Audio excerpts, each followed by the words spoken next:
haven't been doing many videos recently because I have been traveling.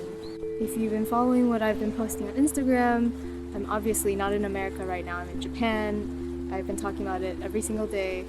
I was going to set up my camera and do a sketchbook flip through my dorm and make a whole day out of it, but it is a pain in the ass to ride my bike all the way to campus and get this tripod. So as I'm walking back with the tripod, I was like, wait, the campus is really beautiful. Why don't I take a few shots of the campus before I go?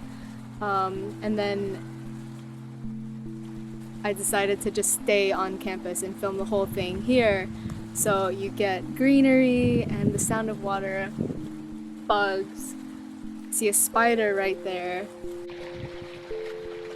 So I'm sure as I'm flipping through you'll see like bugs crawl across the page or something, but yeah, it'll be easier for me because I don't have to go all the way back to my dorm, and it feels really nice outside today, so that's nice. Oh, there's a bug on the lens.